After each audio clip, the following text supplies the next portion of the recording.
they wouldn't let me deploy anywhere after a while. I wasn't allowed to hold a weapon. Wystarczy znaleźć tą stronę, wypełnić formularz, wysłać maila. Kekuatan tempur suatu negara berangkat dari berbagai tolok ukur agar dapat dinilai ketangguhannya, tak terkecuali kapasitas tentara.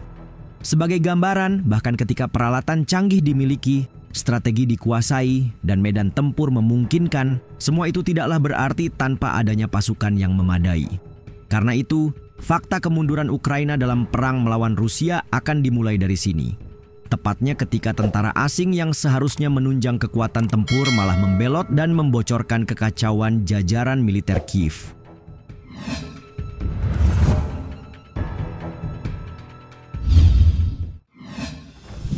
Komandan perintahkan kejahatan perang.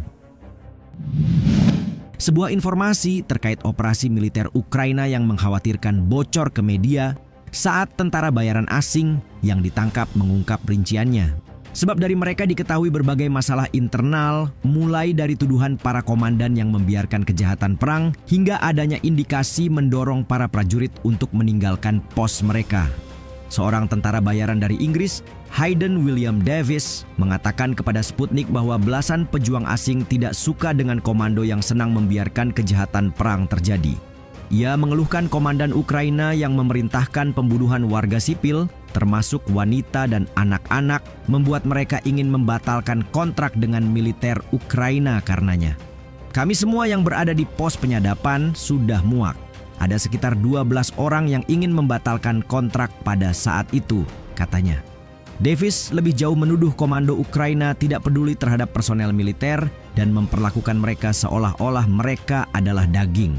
Dalam artian mereka tidak peduli dan tentara hanya dipandang sebagai mangsa. Mereka akan mengatakan Anda akan berada di pos penyadapan selama 3 hingga 5 hari. Mereka akan menahan Anda di sana selama 10 hari, lalu mengirim Anda ke posisi lain.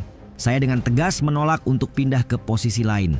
Seperti itulah ia menambahkan ketika diinterogasi.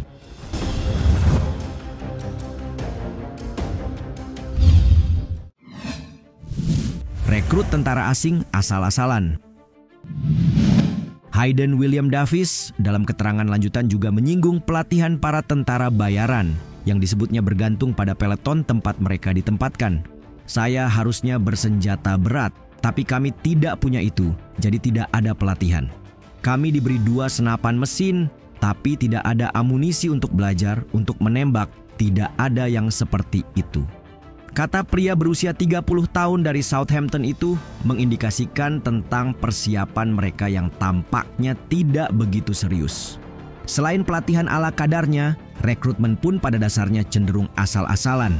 Sebagaimana dikeluhkan tentara bayaran asal Polandia yang menjelaskan bahwa angkatan bersenjata Ukraina merekrut pejuang asing tanpa pandang bulu melalui situs web khusus karena kekurangan tenaga militer.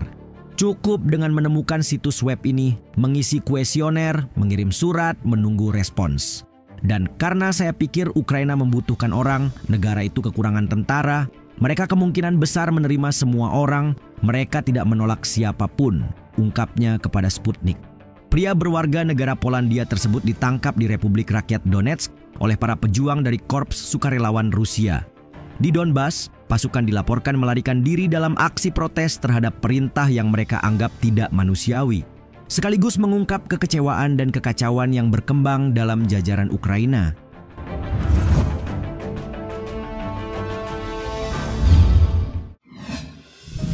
Hampir 2.000 tentara membelot. Sepertinya jika tentara asing yang membelot dan melaporkan keburukan militer Ukraina bisa saja dimaklumi. Tapi bagaimana jika tentaranya sendiri yang membelot? Nah, pernahkah kalian mendengar tentang Brigade Mekanik ke-155? Untuk kalian ketahui, salah satu kelompok militer ini baru dibentuk tahun lalu saat Ukraina berusaha meningkatkan persiapan untuk kemungkinan serangan Rusia yang baru. Dijuluki Anne of Kiev, brigade yang dimaksud akan terdiri dari 4.500 tentara, di mana Prancis melatih sekitar setengah dari mereka dan menyediakan peralatan tempur. Namun dalam perkembangannya, Brigade Mekanik ke-155 telah dipenuhi masalah, termasuk apa yang digambarkan oleh seorang anggota parlemen sebagai kurangnya koordinasi struktur komando.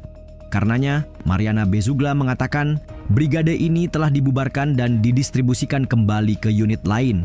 Hal tersebut lantaran ribuan tentara telah melarikan diri dan tidak pergi berperang melawan pasukan Rusia. Jurnalis terkemuka Yuri Butusov menulis pada akhir Desember kemarin bahwa 1.700 tentara Kiev telah melarikan diri dari brigade tanpa pergi berperang melawan Moskow, sedang sekitar 50 tentara lainnya telah melarikan diri saat berlatih di Prancis.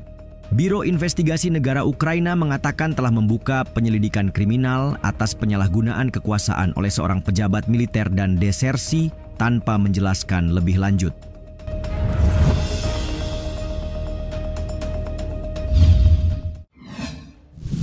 Total 200.000 tentara membelot. Selain kasus khusus, Ukraina secara umum telah menghadapi masalah serius terkait perekrutan tentara. Selain karena kampanye wajib militer yang menuai kontroversi, Presiden Ukraina Volodymyr Zelensky mengakui pembelotan di militer melonjak pada tahun 2024. Di tengah meningkatnya kelelahan perang dan kekurangan pasukan cadangan. Tidak berlebihan untuk menyebut pembelotan sebagai tren yang berkembang di tubuh militer. Apalagi Associated Press melaporkan pada November 100.000 tentara Ukraina secara resmi didakwa dengan pembelotan. Jumlah sebenarnya bahkan bisa 2 kali lebih tinggi atau 200.000 tentara menurut perkiraan.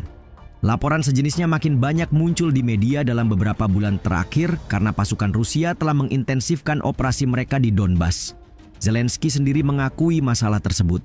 Mengatakan selama wawancara televisi di Telemaraton Ukraina pada Kamis 2 Januari bahwa tren ini telah melambat sejak puncaknya di musim gugur meski peningkatan terjadi.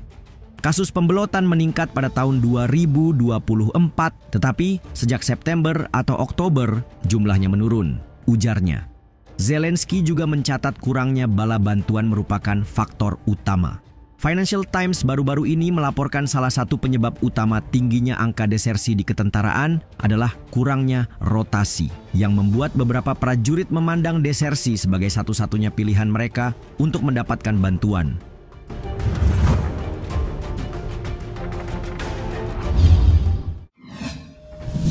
Saat ini Ukraina bagai penjara. Pihak Ukraina melaporkan bahwa 100.000 prajurit membelot dari angkatan bersenjata Ukraina atau secara sukarela meninggalkan unit mereka sejak Februari 2022. Tapi itu hanya jumlah tentara yang secara resmi didakwa membelot. Artinya jumlah yang sebenarnya bisa lebih.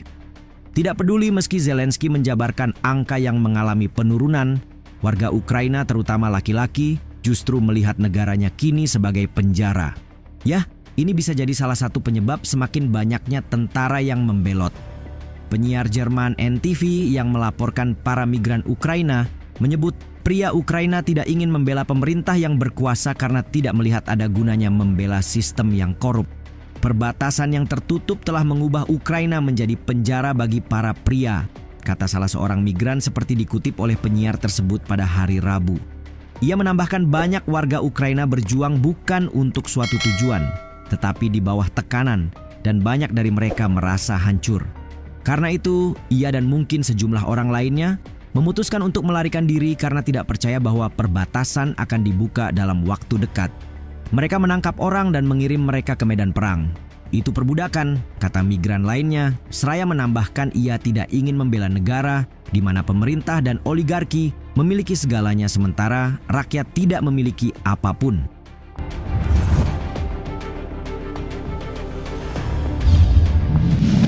Ukraina mengalami masalah serius saat negara itu berjuang di hadapan kekuatan tempur Rusia yang tetap tangguh. Pertanyaannya, jika masyarakat wajib militer mulai jengah, tentara mulai lelah, dan pasukan asing lebih memilih membelot, maka kekuatan seperti apa lagi yang harus diharapkan Zelensky?